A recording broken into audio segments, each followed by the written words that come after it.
Nous, Conférence épiscopale nationale du Congo-Senko et l'Église du Christ au Congo-BCC, la plateforme de confession religieuse au Congo, ainsi que la coalition interconfessionnelle pour la nation, SIN, préoccupés par la gravité persistante du cycle récurrent des conflits armés ayant ravagé la République démocratique du Congo au cours des 30 dernières années, causant la perte tragique de millions de vies congolaises et souvent alimentée par l'ingérence de certains pays voisins. De fait, déplorons vivement la résurgence d'un nouveau conflit armé impliquant l'AFC M23, soutenu par le Rwanda, s'ajoutant à la présence déjà alarmante de nombreux groupes armés, tant nationaux qu'étrangers. Reconnaissant l'ultime nécessité de réunir les filles et les fils du pays dans le cadre d'un dialogue national et inclusif, en vue de trouver des solutions holistiques, pérennes et adaptées aux causes profondes qui alimentent ces conflits armés et menacent l'existence de notre nation, voire l'effectivité de l'état de droit démocratique en RD Congo. Conscient de notre responsabilité morale et spirituelle de montrer à la nation le sens profond de l'inclusivité, du pardon et de la réconciliation dans la quête de solutions à la présente crise multidimensionnelle, à la lumière des dispositions des articles 63 de la Constitution de la RDC et des Saintes Écritures, psaume 133, considérant les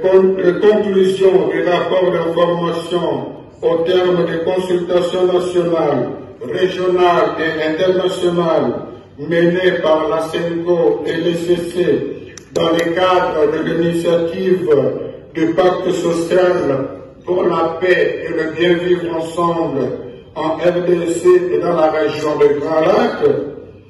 rapport ayant mis en lumière les aspirations des différents acteurs et parties prenantes à une paix durable,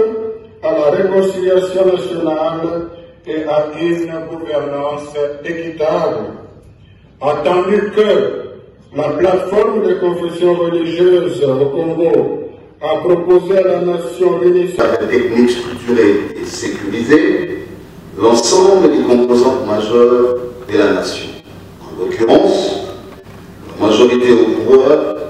l'opposition politique, l'opposition armée, la société civile,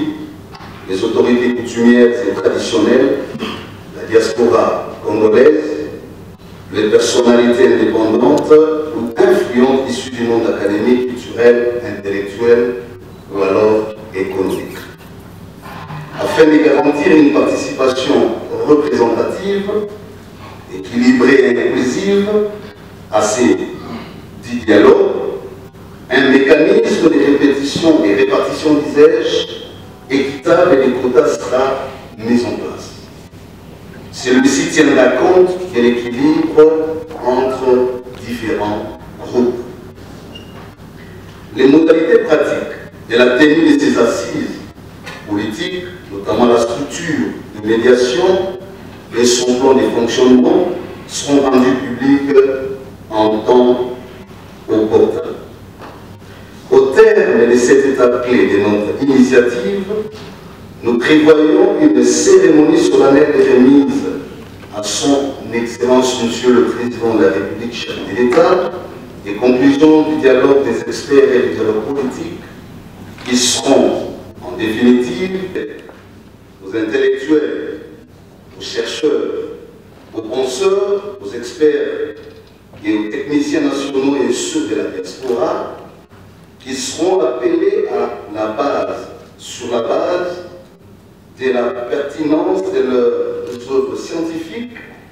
ainsi que l'excellence de leurs expériences professionnelles, fonctionnelles, et contribuer à la mise en œuvre des solutions rationnelles, lucides et consensuelles au terme des analyses des causes profondes de nombreuses crises qui ne cessent de crucifier le destin national congolais depuis l'indépendance du 30 juin 1960. Les thématiques retenues, dont les grandes étapes viennent d'être rendues publiques à travers la présente communication. De ce fait, nous attendons d'eux un accompagnement sincère et constructif. À vous tous et toutes nos très chers compatriotes, fils et filles du Grand Congo, nous prions l'Éternel Dieu Tout-Puissant, Maître des temps et des circonstances, de soumettre les cœurs des fils et des filles du pays, nos concitoyens, nos concitoyennes, les acteurs politiques de la majorité et ceux de l'opposition, armée et non armée, ainsi que toutes les forces vives de la nation, à l'obéissance de sa divine volonté et à une direction pacifique et patriotique de la destinée commune, afin que ce rêve collectif de bâtir un Congo plus beau qu'avant se réalise et se concrétise d'ici maintenant et à l'horizon 2060. L'année du Seigneur, nous sommes persuadés que cette démarche n'est pas une initiative ordinaire, mais une action pastorale et prophétique, pleine de certitude que la foi en Dieu ne déçoit jamais, mais bien au contraire, guide et illumine chaque pas de ceux et celles qui se confient en lui. Nous exhortons le chef de l'État, en sa qualité de garant de la nation, et conformément aux dispositions de l'article 69 de la Constitution, de prendre dans les meilleurs délais des actes d'État destinés à lancer officiellement ce processus national et inclusif de paix. Nous lançons un vibrant appel aux partenaires internationaux à pouvoir diligemment reconnaître